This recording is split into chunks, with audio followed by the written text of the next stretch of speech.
Ladies and gentlemen, thank you for coming on board here to another edition of Rolling with the Punches. Today we have a very unique world champion.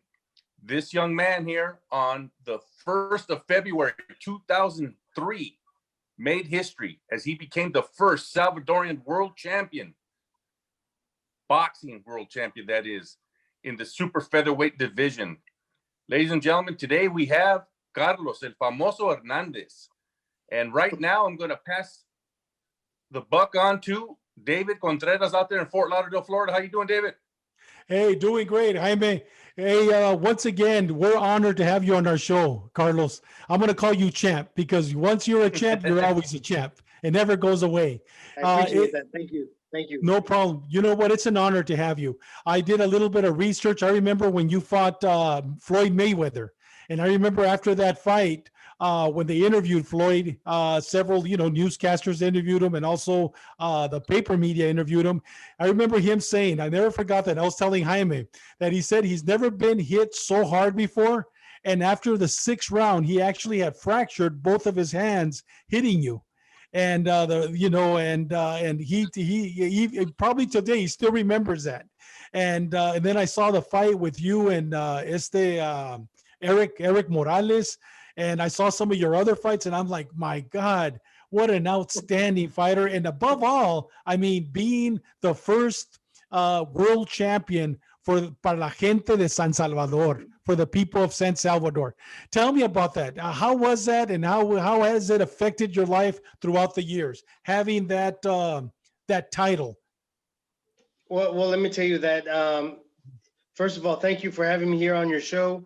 I'm very honored to be here with you guys. My experience as to be champion of the world for El Salvador was definitely something incredible, something unforgettable. It's not just becoming champion for like the United States. I mean, the United States has champions everywhere, but El Salvador really doesn't, or didn't, back then. And more than anything, El Salvador needed that role model, that role model for young people, because at that time, and not too long ago, El Salvador was like the most dangerous country in the world without being in a war. And so now it's becoming a lot better, especially with the new president. He's doing a lot of changes. The thing was though that when I fought, that night was like the lowest crime rate of the year, because everyone was stuck to the TV.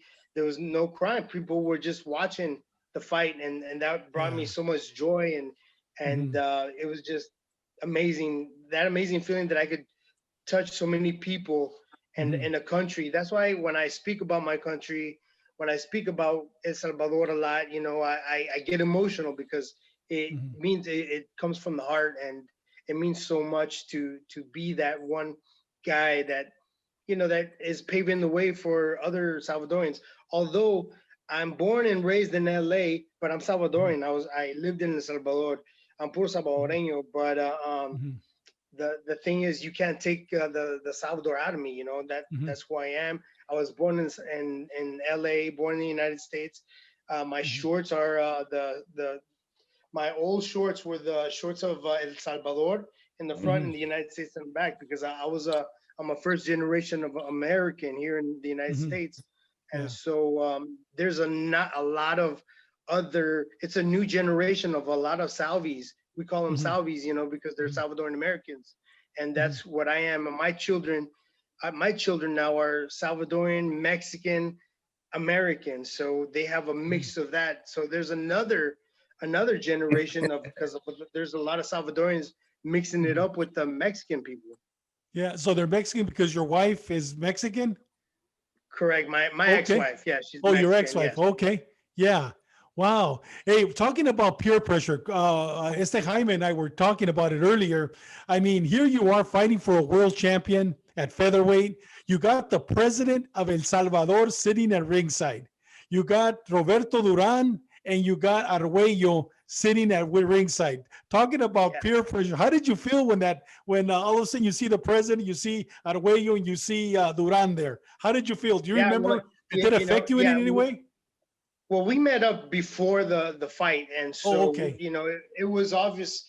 There's a lot of pressure, but Mhm. more than anything, my pressure was going to be on my opponent because I'm a pressure fighter, and I Yeah. don't feel any pressure more than anything because this was actually my third attempt.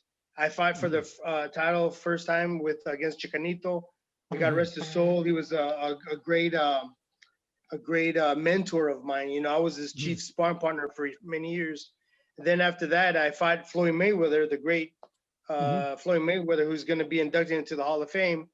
And Mhm. then my third one was against David Santos for the Mhm. IBF title. And thank God, I was able to win that fight with the president and two of my idols there, Central American Wow. idols there, watching me and supporting me.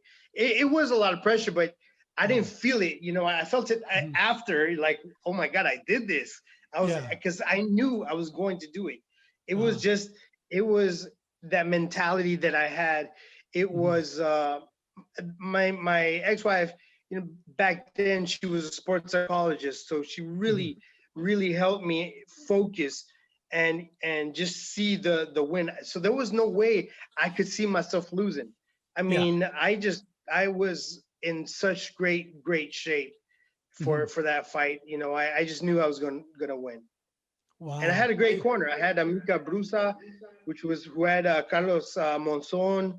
Mhm. So I had great training for that fight, and it was just that night was not going to be denied for me. What Wow. do you That is remember? outstanding. What do you remember, Duran or Arguello? Did anything that was said to you prior to the fight? Did anything just stay in the mind during that fight or before the fight? Yeah. I'll remember. I remember very clearly where I looked I looked down to where they were sitting, and Duran was like, he was standing up. Yeah, use the jab, use the jab. Because he was a very good jab. He's a taller guy, so he Yeah. was always ready to use that jab. And I like what Alexis Arguello, he didn't yell. He was calm compared to Mhm. Duran. Duran was all wild, Mhm. and Yeah. Alexis was just quiet with his suit, and he was like, calm it down, and go to the body. Calm it down, go to the body. That's Mhm. it. And that stuck to me. I think Alexis he was a thinking man, and Mhm. he wasn't wild. And that's what I was. I was more of a wild guy. I didn't have like a plan. My plan was just, well, it wasn't that I didn't have a plan. My plan was just to go at you, but Mhm. and to make it into a brawl, to smother you. That was my plan. But he was more of a technician, so it was a different style that he had. But he told me just to calm down, don't smother my shots. That's how I understood him, and that's something I'll always see in my head, and a good memory that I have from Alexis. Wow, And that's awesome. we used to have drinks, coffee, pizza, because he'd go to Salvador when I'd be in El Mhm. Salvador, and we meet up over there because we That's had the awesome. same godfather. The Oh, godfather of my wow. wedding is godfather to him, so that's who we had in common. Wow. Wow. Was he a nice guy? Obviously, he was very personable, Yes, very intelligent. Yeah. yes, very intelligent, very soft spoken, Mhm. very handsome, very Mhm. classy Yeah. gentleman. Yeah. He was a real caballero, how we say. Mhm. Yeah. Yes. Out of all your fights, which fight, other than the championship, of course, really, I mean, do you remember? That was something? I mean, was it when you fought Mayweather? Was it when you fought Chicanito? Was it when you fought Eric? I mean, what fight comes to mind? If there's somebody would ask you, other than the world championship fight, which fight not only meant more, but left a mark in your heart and in your soul? Floyd Mayweather. Really? I yes, that was a fight where it was incredible. Mhm.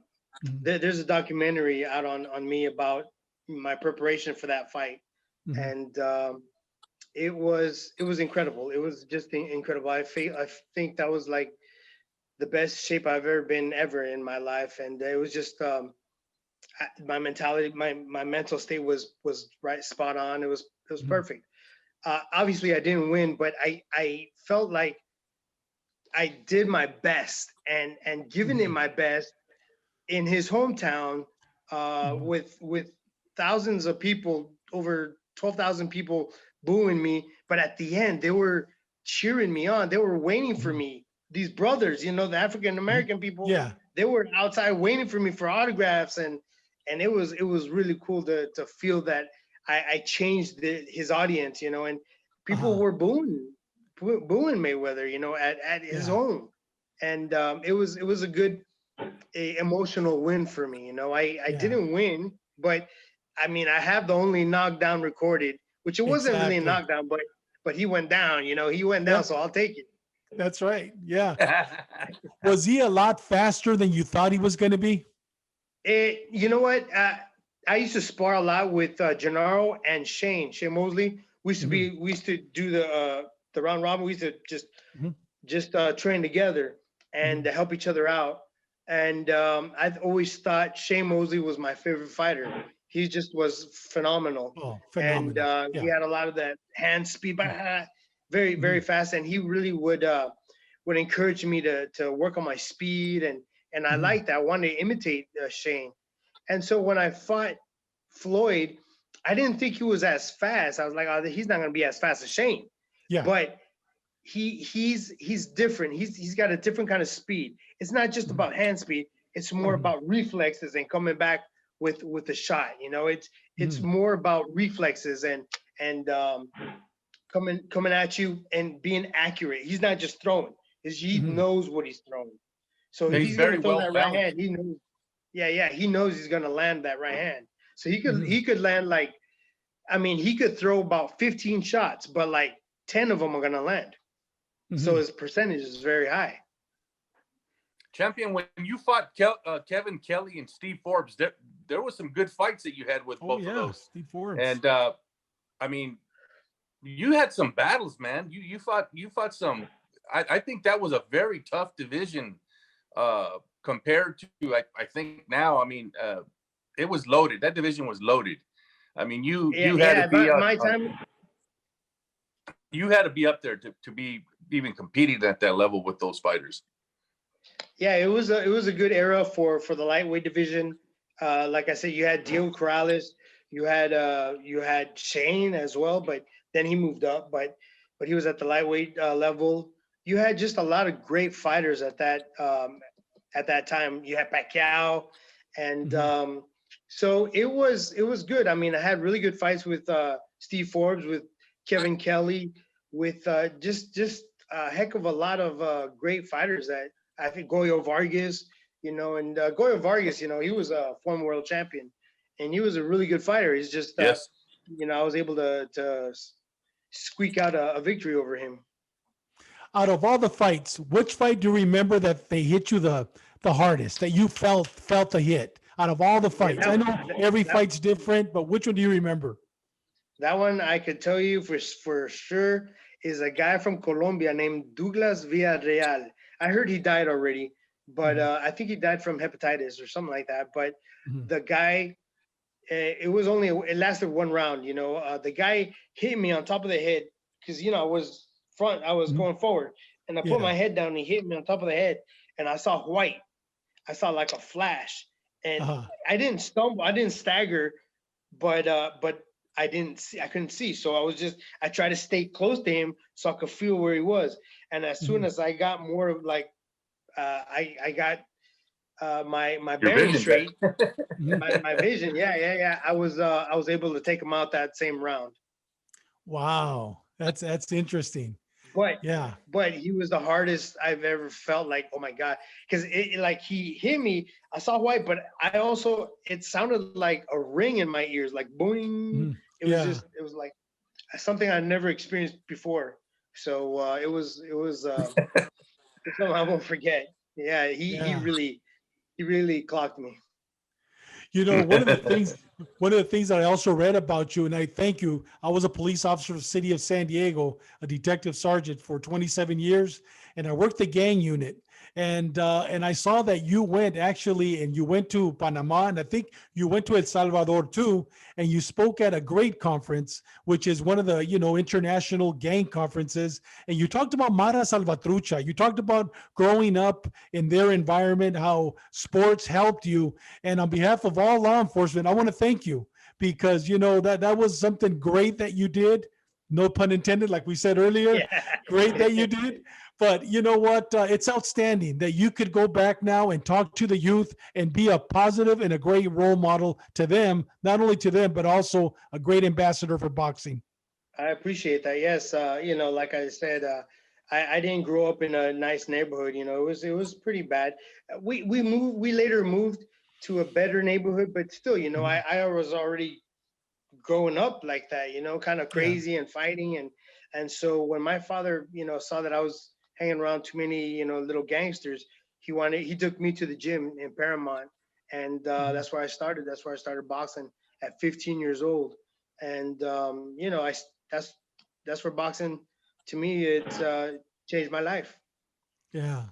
Hey, Champ, I know that so when you first got started and you had your professional debut, your debut was at was it a disqualification, your very first fight? It was No? a draw.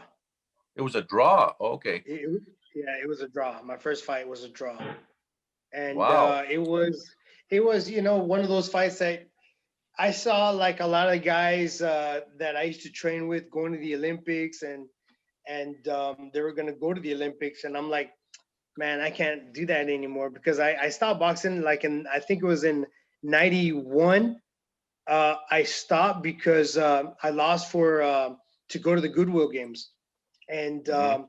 I thought it was not a great decision. I beat the guy up, but they gave it to him, and he was just a flashier kind of guy. So I thought it was just politics. So I took boxing. I just put it aside. I went to school. I went to Cerritos College. I was on the track team, and then I saw these guys going to the Olympics, like De La Hoya, Shane. Well, not Shane. Vernon, Forrest, Pepe Riley, and so I thought, I was like, you know what, you know, I'm just gonna turn pro. The heck with that. So I got ready like in 3 weeks. I thought I was in shape because I was on the track team. So, but I wasn't really in boxing shape. So it was 4 rounder, and the first 2 rounds I blew my load.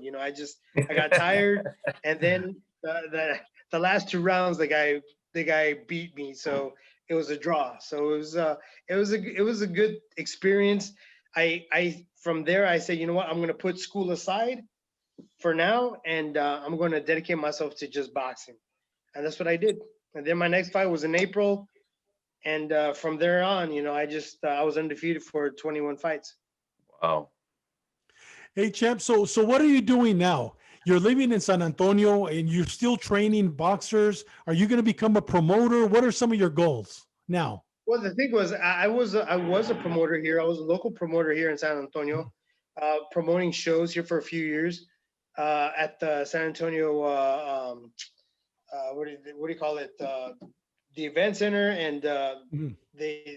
I forgot what you call it, but I was doing shows there. I did shows in El Salvador as well.